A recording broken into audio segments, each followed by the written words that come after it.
hallelujah, hallelujah, hallelujah, hallelujah. Hallelujah, hallelujah, hallelujah. Hallelujah, hallelujah, hallelujah, hallelujah, hallelujah, hallelujah, hallelujah. Njagala hallelujah ng'ogikubira waggulu kameti. Hallelujah, hallelujah. Hallelujah, hallelujah. Erinnya lya Mukama lyebasibwe. Erinnya lya Mukama lyebasibwe. Nebaza Katonda olw'amakya amalungi, ngulumiza Mukama olw'olunaku luno olwaleero, olunaku lulungi, lunaku lwa Sande, lunaku lukulu. Eno ye Sande esosse mu mwezi guno ogwa Okitoba. Ngulumiza Katonda kulabulisa kino ali eyo, omwezi mupya, wiiki mpya gye twakata ene Sande yesookedde ddala mu mwezi guno ddala. Ngulumiza Katonda kulwa buli muntu ali eyawuliriza. Nzikiriza nti olwaleero buli muntu osobola okugendako mu ssinzizo eri kulyawo okumpi, nga ddala olaba teri essinzizo bw'otuukayo n'oyingiramu tosussa ku eyo ennamba gye baasaba 7. Katonda akumpeera ennyo omukisa akukulembere, oyongere okusaba Katonda, omusabe nnyo, omugambe Mukama tukwegayiridde. Yeka gwolina okwegayirira akyuse n'amakanisa amalala nago gakole katya gagulewo. Ekitiibwa n'eddiino nkiddisa Mukama. This is morning breakfast. Abalala tulina service online church. Osobola okunoonya online church. Tulinako service, Sunday service ne service endala ezibeerawo for daily basis. Wuliriza, ekigambo kya Katonda kivudde mu kitabo kya Peetero ekisooka, essula esooka olunyiriri olwokubiri. Kigambye bwe kiti, ekisa n'emirembe byeyongerenga gye muli mu kutegeera ddala Katonda ne Yesu Mukama waffe. Olunyiriri kyeyongerayo ne gye luvudde ku verse 1 ebadde nnyanjula, neewano ekyali nnyanjula, naye neebaza Katonda nkuleetedde luno lwokka. Ojja genda osoma olunyiriri olwo, ekitabo ekyo kyonna ekya Peetero ekisooka, essula esooka. Tekiteriko, in fact ekitabo kyennyini tekiriko essula nyingi, ziriko essula 3. Naye twebaza Katonda olw'ebigambo bino ebirungi Omwoyo wa Mukama byatuwa okuyita mu nze. Olwaleero ekigambo kya Katonda kyogera gye tuli okuyita mu nze nga kigamba nti ekisa n'emirembe byeyongere gye muli mu kutegeera ddala Katonda ne Yesu Mukama waffe. Okutegeera Katonda kireeta ekisa, ne kitakoma kuleeta kisa, emirembe n'okutegeera. Ngenda kwogera ku bintu 3: ekisa, emirembe, okutegeera. Ebyo bisobola okweyongera mu bulamu bwo nga tebivudde eri mwana wa muntu, nga togenze bigula, wabula nga otegedde Katonda. Kyova olina okutegeera Katonda. Ebirala byonna ne bw'onoobitegeera n'okola otya, tebigenda kuwa mirembe, tebigenda kuwa kisa. Ekisa kyekintu ekitakwatikako n'amaaso gagwamu ttaka, tekirabikako n'amaaso gagwamu ttaka. Gano amaaso agaffe tegasobola kulaba kisa. Njogera ku kisa ekireeta emirembe, noga nti gundi alina emirembe, wakati nga waliwo abakaaba,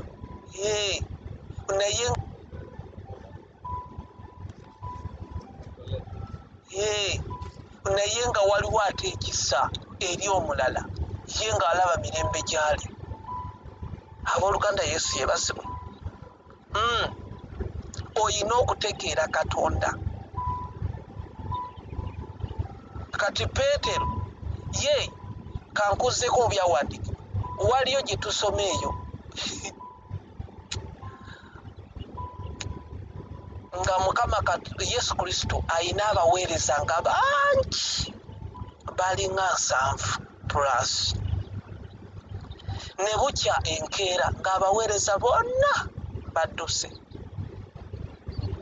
Yesu Kristo n'ababuuza abaali basigaddewo, waali wasigaddewo 12, n'abagamba nammwe mwagala okugenda n'ebali? Peetero yennyini n'addamu n'amugamba tuve ku ggwe tulagewa, kuba yali amaze okutegeera alozezza ku kisa n'emirembe, nga bw'amala n'ava ku ono talina gy'agenda kubifuna. Kyova olina okunoonya Katonda Yesu Kristo yennyini omufune. Oyo yaleeta ekisa era yajjudde ekisa n'emirembe. Bano bempulira boogera, omuntu naleka agamba nange njagala omusajja anampa emirembe. Ngenda nentunuulira abantu abamu bayimirira, naleka agamba noonya musajja anampa emirembe. Emirembe giri mu Katonda, mu Kristo yennyini. Bw'omala n'omunoonya n'omusenga n'akusenga, ajja kwongerako abalina emirembe, era ekisa kye kijja kukuleetera n'omuntu alina okwagala, naawe ng'omwagala oyo gwe yakutegekera olyoke obe n'emirembe, nga naye alina emirembe mu ggwe, nga naawe olina emirembe mu ye. Naye bino ebyokuyimirira ku ttivi, njagala omusajja anampa emirembe, njagala omukazi anaakuwa emirembe. Emirembe giri mu ono. Kyova olaba Peetero akugamba nti ekisa n'emirembe byeyongerenga gye muli mu kutegeera Katonda. Bw'osooka n'otegeera Katonda, bino byeyongera, ate bino bireeta ebintu ebirala. Toba na kisa na mirembe byokka, bibaako ebyabyo bireeta. Ekisa kijjayo ebintu bingi olw'okutegeera Katonda, era ekisa kino kye kireeta ebintu okuva eri Mukama Katonda n'abikugonnomolako wettu n'obifuna. Ne bagamba naye gundi oyo aliko ekisa, aliko ekisa ekya bizinensi, aliko ekisa. Ekisa tekikomaawo, emirembe ne gyeyongera era ne mu bizinensi yo, nga naawe olaba emirembe, nga naawe olaba emirembe. Ekisa kintu kigazi nnyo, naye okifuna kuva eri Mukama Katonda nekyeyongerayongera. Emirembe tolina gy'ogenda gijja. Yesu Kristo ayogera yennyini n'agamba nti mbawadde emirembe, si ng'ensi bw'egaba emirembe, naye nga nze bwe ngaba emirembe gyange. Kati ensi ne bw'eneekulimbalimba, simanya bwe tugendako ku mazzi ne tugendako ku mabbali g'ennyanja, eyo we tunaatuula eyo tugenda kufuna emirembe. Ani akulimba? Nkugambye emirembe giri mu ono Katonda yennyini, Mukama waffe Yesu Kristo. Bw'omunoonya ne weeyongera. Olunyi lwatandise lugamba nti ekisa n'emirembe byeyongerenga gye muli mu kutegeera Katonda. Kati okutegeera Katonda, olina okunoonya ekigambo kye. In fact okutegeera Katonda kumukkiriza bukkiriza, n'ogamba nti nzikiriza ku Yesu Kristo okubeera omulokozi wange. Fuga mu nze, kyusa buli kyonna ekiri mu nze. Katonda nkwegayiridde, njagala kwongera kutegeera. Eyo essaala bw'ogisaba ajja kwongera okukufiirayo omutegeere, bw'aleeta ekisa mu bintu byonna by'olaba. N'okutegeera Katonda kisa, naye era osabye nti nkusaba Katonda obeere nkutegeere. Oba okitegeera? Ekisa kino kigazi, nkugambye kijjayo ebirungi ebiri eri Katonda ne bibeera ku bulamu. Emirembe n'ogifuna mu Katonda nga gw'okirina, naye ng'abalala we bali bawulira, abalala we bali nga balinga bali ku sepulingi, balinga abali ku kyuma ekibookya, naye nga gwe oli owulira mirembe. Okimanyi nti waliwo abalina emirimu nga gye gimu, naye oli ng'agiriko ng'alina emirembe.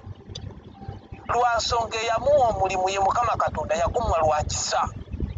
Omulala aguliko, naye ate ekisa kya Katonda si kye kyagumuwa, kati waali awulira gumwokya. Ku makya ga leero gendako mu kkanisa osabe.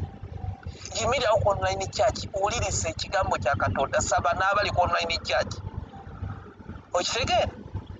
Osabe Katonda akuwe emirembe, akuwe ekisa kye. Katonda wa Ibulayimu ne Isaaka ne Yakobo, tukwebaza Katonda gwajjudde ekisa n'okusasira n'emirembe gyo emingi egyo egitaggwaawo, gye tutalina gye tugikompeyalingako n'emirembe egy'abantu abalala. oyogedde okuyita mu kigambo kyo Mukama gye tuli nti ekisa kyo n'emirembe byeyongere gye tuli. Katonda ow'ekisa ku makya ga leero nkwegayiridde nkowoola ekisa kyo n'emirembe gyo eri abakyala n'abaami Mukama abaakusenga abaakukkiriza abaayatula erinnya ly'ogwo okubeera omulokozi. Katonda ow'ekisa emirembe n'ekisa kyo kyeyongereyongere ku bulamu bwo obaviireyo eri ku bye basaba Mukama. Ekisa kyo kireete ebintu kibibateeke mu mikono gyabwe Mukama balabe obulungi bwo Mukama. Ekisa kyo kireete obulungi bwo gye bali Mukama. Ekisa kyo kibawe emirembe. Katonda ow'ekisa emirembe mu ebyo bye bakola mu ebyo bye baagala mu bulamu bwabwe mu marriage zaabwe mu relationship zaabwe. Kwe kusaba kwange Mukama sisinkana omukyala n'omwami eyakukkiriza ku bugazi bw'ensi eno. Sisinkana omukyala n'omwami awuliriza morning breakfast omuwe emirembe n'ekisa. Omuwe ekisa nga kijjayo ebirungi okuva gy'oli. Omuviireyo gwe Katonda agaba ekisa omulabise ekisa. Omuwe emirembe. Emirembe Mukama giri mu ggwe wakati nga twongedde okukunoonya n'okukutegeera tukusaba okutuwa emirembe n'ekisa. Obukuumi wonna okuva gy'oli kiba kisa kyo Katonda ow'ekisa. Abalala nga bayita awazibu ne wabafuukirira awazibu ekisa kyo abo abaakukkiriza abakunoonya bongedde okukunoonya n'okukutegeera ekisa kyo kibayiseewo na mirembe kibayiseewo n'obuwanguzi.